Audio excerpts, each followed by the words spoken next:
Yo homes, welcome back to another Photoshop tutorial, and in this one I'll teach you how to create a product mockup by manipulating a different product. So let's begin.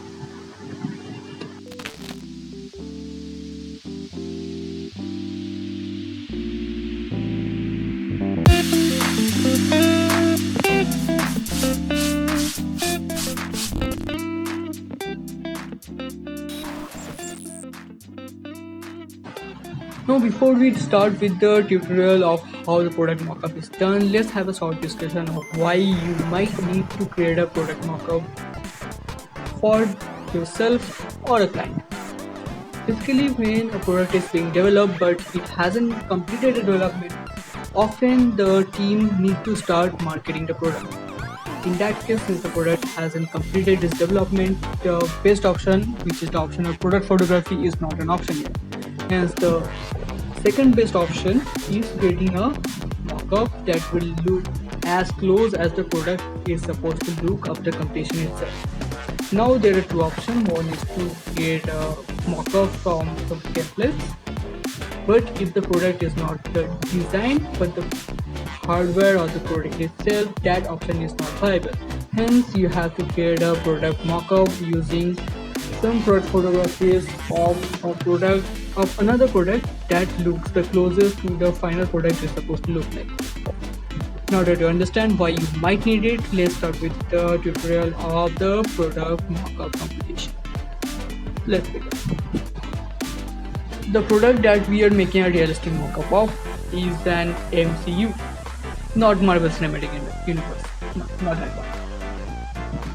So we'll begin with the product photography of a generic MCU itself, and we'll remove the parts that we don't like of it. For example, the gaps here.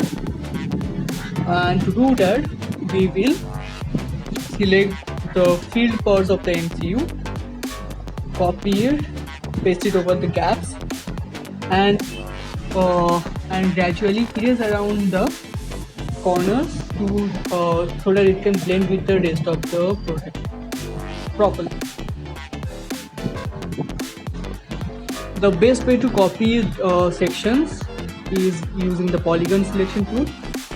The shortcut is L, and you can just copy shortcut Command C or Control C and paste Command C or Command D or Control V, and in order to paste it at the exact place you copied it from is Command plus Shift plus V on Mac and Control plus Shift plus V on Windows. Now comes putting in the logo, and in most of the cases when it comes to hardware products, the logos are engraved into the product. So while putting our logo, we will replicate the same thing. Now the first thing we'll do with the logo is correct its perspective. The first thing we'll do before that is to convert the logo file into a smart object. In that way, in case we want to change the logo, we will just change the logo and we won't have to repeat all the process. We will be doing on it for the engraving effect.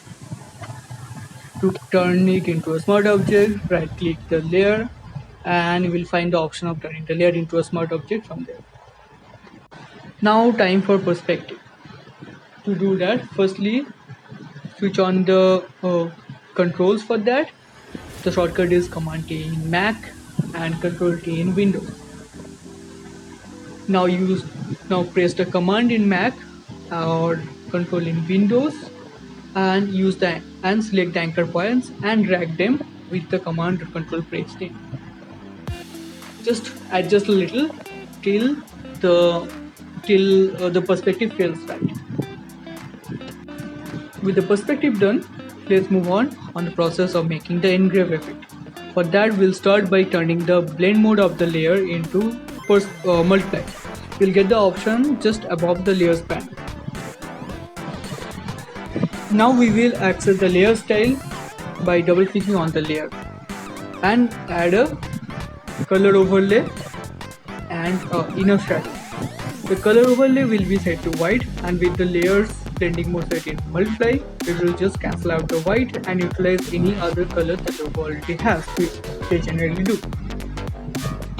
And we will adjust the inner shadow so that we can replicate the shadow that falls into a engraved logo in order to replicate the logo being engraved on the surface of the hardware, which is the product in this case. Just adjust the various settings of the inner shadow with the blend mode setting multiply till the shadow feels right.